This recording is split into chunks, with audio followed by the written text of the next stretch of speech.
Hi everyone, welcome you all in Madhav accountancy classes. Guys, आज हम आप लोगों के लिए एक बहुत इंपॉर्टेंट वीडियो लेकर आए हैं जिसके अंदर हम आपको बताने वाले हैं कि आपको आपके सीयूईटी एग्जाम में अकाउंट्स डोमेन में क्या क्या करना है और क्या क्या छोड़ना है। गाइस, ये वीडियो आप लोगों के लिए बहुत इंपॉर्टेंट रहने वाली है क्योंकि 12th क्लास में जो आपने पढ़ा है उसमें से भी आपको कुछ चीजें करनी नहीं है और 12th क्लास में जो चीजें आपने नहीं पढ़ी है वो भी आपको पढ़नी पड़ेंगी। तो आपको इस वीडियो को एंड तक जरूर देखना है क्योंकि एंड में मैं एक बहुत इंपॉर्टेंट चीज बताने वाला हूं जो आज तक आप लोगों ने पढ़ी ही नहीं है। उसको कैसे टैकल करना है, उसको किस तरीके से आपको पढ़ना है, पढ़ना भी है या नहीं पढ़ना है, किस तरीके से आपको करना है, वो सब बताने वाला हूं। तो आपको बिल्कुल भी इस वीडियो को मिस नहीं करना है। तो चलिए गाइस, स्टार्ट कर रहे हैं इस वीडियो को। Let's start.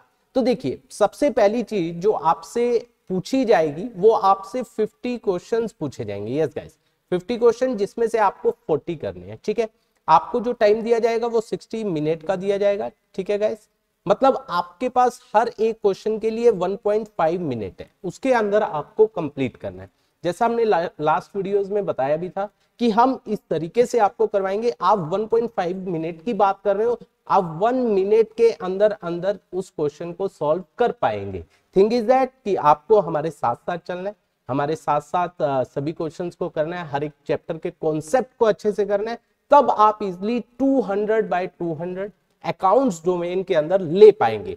इससे पहले मैं सिलेबस को स्टार्ट करूं उससे पहले एक बात आपको बताना चाहूंगा कि अगर आपका एक क्वेश्चन अगर सही होता है तो आपको 5 मार्क्स मिलेंगे। अगर वो क्वेश्चन आपका गलत होता है तो -1 आपका किया जाएगा।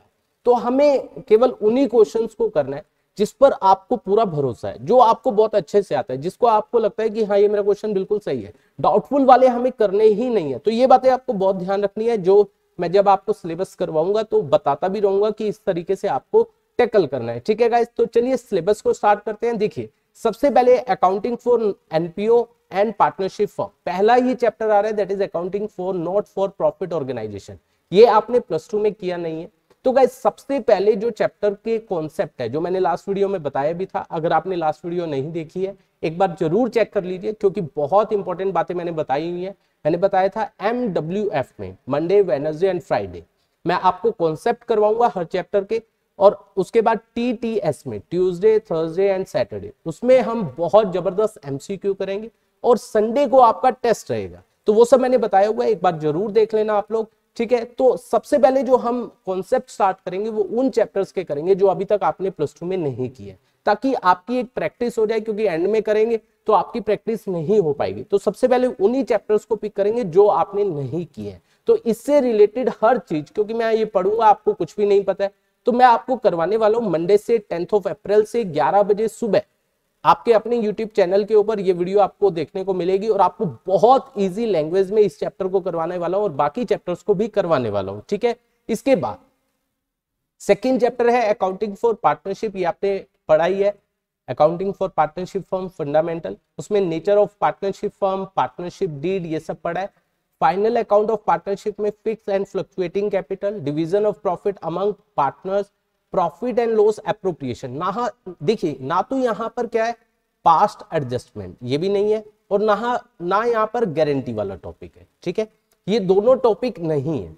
तो आपको मैं उसी तरीके से करवाने वाला हूं क्योंकि आपको +2 के पॉइंट ऑफ व्यू से नहीं करना है। अब आपके 4 मार्क्स 6 मार्क्स के क्वेश्चन नहीं आने, आपके जो क्वेश्चन आने वाले हैं वो MCQ। तो हमें बहुत माइन्यूटली थ्योरी को जो हम इग्नोर करते हैं, हमें हर चीज बहुत अच्छे से करनी है। तो बहुत अच्छे से मैं करवाने वाला हूं आप लोगों को। इसके बाद रिकॉन्स्टिट्यूशन ऑफ पार्टनरशिप, आपको पता है ये होता क्या है, जब पुराना एग्रीमेंट खत्म होता है और नया एग्रीमेंट एग्जिस्टेंस में आता है, जो हमारी पार्टनरशिप फर्म है वो चल रही है। ठीक है, रिकॉन्स्टिट्यूशन ऑफ पार्टनरशिप या इसे डिसोल्यूशन ऑफ पार्टनरशिप भी बोलते हैं। पार्टनरशिप फर्म नहीं, पार्टनरशिप भी बोला जाता है।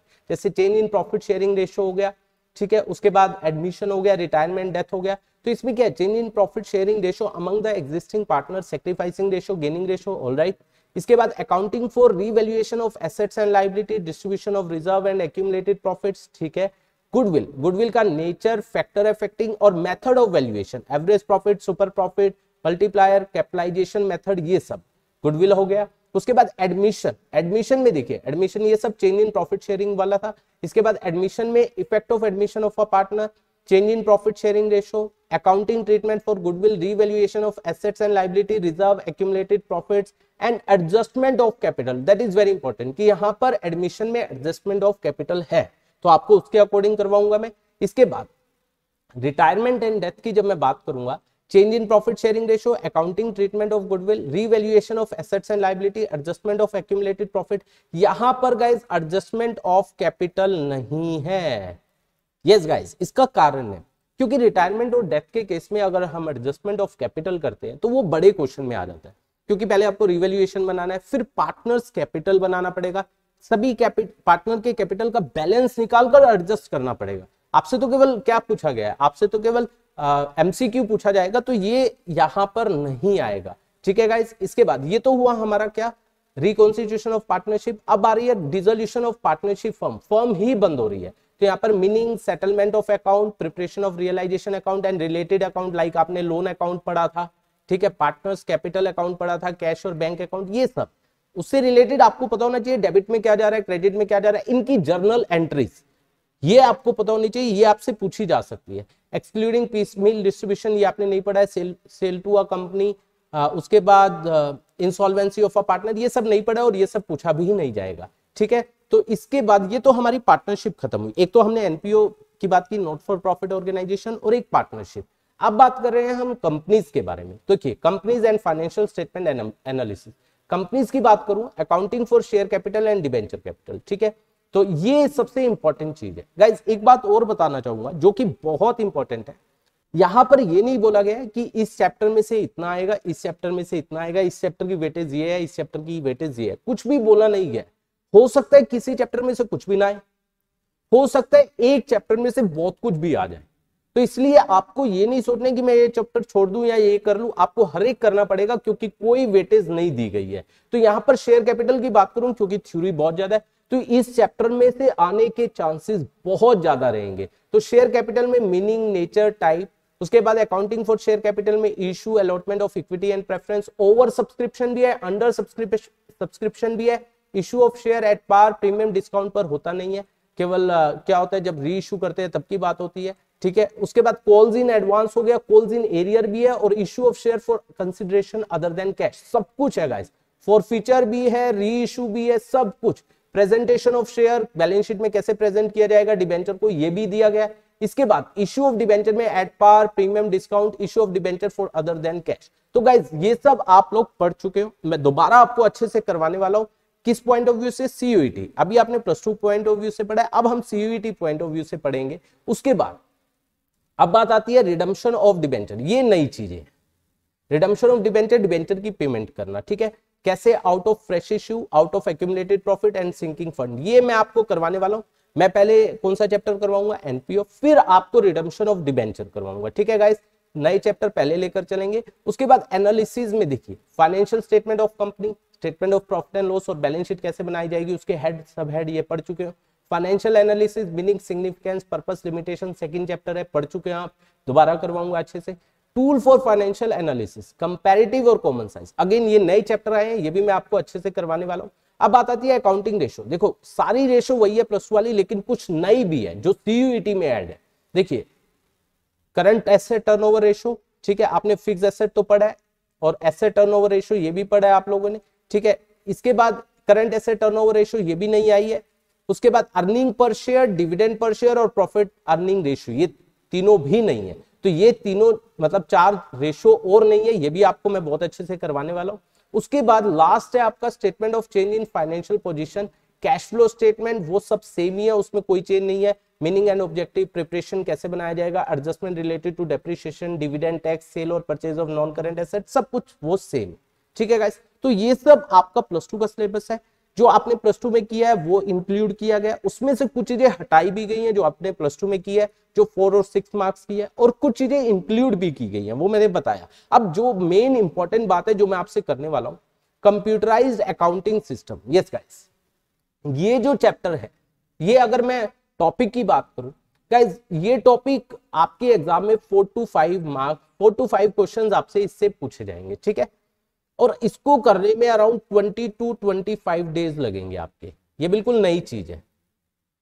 तो मेरा अपना परसेप्शन है, मेरा अपना मानना है, ये देखिए मेरी अपनी सोच है। अगर आपके पास समय तो आप कीजिए इसको, अगर आपके पास समय नहीं है तो इसको छोड़ दीजिए। ये मेरा अपना पर्सनल मानना है, क्योंकि इसमें से 4-5 क्वेश्चन पूछे जाएंगे। आपके पास ऑलरेडी 50 क्वेश्चन है, उसमें से 40 आपको करने हैं। तो आप ये मान के चलो आपके पास 45 क्वेश्चन है, उसमें से आपको 40 करने हैं, क्योंकि ये नई चीज है, नई चीज को करने में समय भी लगता है, ठीक है। और आपको इसको करवाने वाले टीचर्स भी बहुत कम मिलेंगे, ठीक है। तो अगर आप पढ़ना चाहते हो आप सेल्फ स्टडी करते रहिए ताकि आप कर पाए। अगर आपको लगता है नहीं करने की जरूरत नहीं है तो छोड़ दीजिए। 45 में से हमारा टारगेट 40 का रहेगा और हम इजिली अटेन कर लेंगे इसको, ठीक है। और दूसरी बात गाइज, मैं आपको एक बात यहां पर क्लियर करना चाहूंगा अगेन, +2 और सीयूईटी दोनों का पढ़ने का तरीका अलग अलग रहेगा। अब हमें बहुत माइन्यूटली पढ़ना पड़ेगा, तो आपको मेरे साथ साथ चलना है, कुछ भी पीछे छोड़ना नहीं है, क्योंकि हमारे पास समय नहीं है।